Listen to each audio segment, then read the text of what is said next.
ഹരേ കൃഷ്ണ. ഭക്തിയുടെ അമൃതധാര ഒഴുകുന്ന പുണ്യഭൂമിയിൽ ഇന്ന് നമ്മുടെ കണ്ണൻ നമുക്ക് മുമ്പിൽ പ്രത്യക്ഷപ്പെട്ടത് അതീവ സുന്ദരമായ ഒരു ഭാവത്തിലാണ്. താമരപ്പൂവിൽ ചിരിച്ചുകൊണ്ട് നിൽക്കുന്ന ഉണ്ണിക്കണ്ണൻ. ഭക്ത മനസ്സുകളിൽ ഭക്തിയുടെ നവനീതം നിറയ്ക്കുന്ന ദർശനം. കളഭത്തിൽ തീർത്ത് വിരിഞ്ഞ താമരപ്പൂവിൽ എഴുന്നള്ളി നിൽക്കുന്ന കണ്ണൻ. വലത് കൈയിൽ വെണ്ണയുരുളയും ഇടത് കൈയിൽ ഓടക്കുഴലുമാണ് പിടിച്ചിട്ടുള്ളത്. സൗന്ദര്യത്തിൻ്റെ ആരൂപമായ ഗുരുവായൂരപ്പൻ ഇന്ന് ചന്ദന കളഭത്തിൽ തീർത്ത ചുവന്ന താമരപ്പൂവിനു മുകളിലാണ് എഴുന്നള്ളിയിരിക്കുന്നത്. ചെന്താമരപ്പൂവിൽ നിൽക്കുന്ന ഭഗവാൻ ഐശ്വര്യത്തിൻ്റെയും ലക്ഷ്മി പ്രസാദത്തിൻ്റെയും പ്രതീകമായിട്ടാണ്. കയ്യിൽ വെണ്ണയുരുളയുണ്ട്. ഭക്തൻ്റെ പരിശുദ്ധമായ ഹൃദയമാണ് ഭഗവാന്റെ കയ്യിലേന്തിയ വെണ്ണ. ആ ഹൃദയ നൈർമല്യം ഭഗവാന് നൽകിയാൽ അവൻ നമ്മെ കൈവിടില്ല എന്നുള്ള ഉറപ്പാണ് ഈ രൂപം നൽകുന്നത്.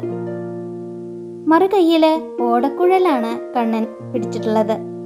പ്രപഞ്ചത്തിൻ്റെ താളലയങ്ങൾ തൻ്റെ നിശ്വാസമാക്കുന്ന ഭഗവാൻ ഓരോ ജീവനിലും സംഗീതമായി നിറയുന്ന പൊന്നുണ്ണിക്കണ്ണൻ. മുല്ലമൊട്ടുമാലയും ചുവന്ന ഉണ്ടമാലയും ഭഗവാന്റെ മാറിലുണ്ട്. കിരീടത്തിൽ പീലി തിരുമുടിയും അലങ്കരിച്ചിട്ടുണ്ട്. കണ്ണൻ്റെ മാറിലണിയുന്ന മുല്ലമൊട്ടുമാലകൾ പരിശുദ്ധമായ ഭക്തിയെയാണ് സൂചിപ്പിക്കുന്നത്.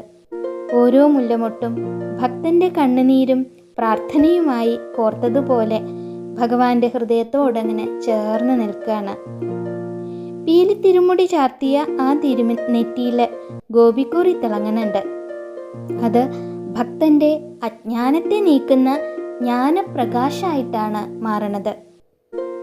ആ മന്ദഹാസം വ്യക്തമായി നമുക്ക് കാണാൻ പറ്റും. താമര ചെളിയിലാണ് വിരിയണതെങ്കിലും അതിൽ ചെളി പുരളാറില്ല. അതുപോലെ സംസാരസാഗരാവുന്ന ലൗകിക ജീവിതത്തിൽ ജീവിക്കുമ്പോഴും ഭക്തിയിലൂടെ താമരയെപ്പോലെ നിർമ്മലമായിരിക്കാനാണ് ഭഗവാൻ നമ്മളെ ഉപദേശിക്കുന്നത്.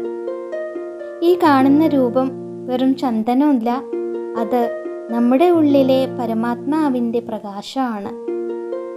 ഈ ദർശനം ലഭിക്കുന്ന ഓരോ നിമിഷവും നമ്മുടെ പാപങ്ങൾ കഴുകി മാറ്റപ്പെടുകയാണ്.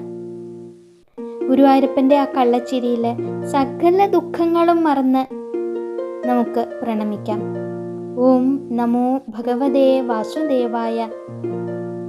താമരപ്പൂവിൻ്റെ ഇതളുകൾക്കിടയിൽ ചന്ദനത്തിൽ മെനഞ്ഞ ആ തൃപ്പാദങ്ങളിൽ സർവവും സമർപ്പിച്ചുകൊണ്ട് നമുക്ക് എല്ലാവർക്കും ഒരുമിച്ച് ഉറക്കെ നാരായണനാമം ജപിക്കാം. നാരായണ നാരായണ നാരായണ കൃഷ്ണ ഗുരുവായൂരപ്പ.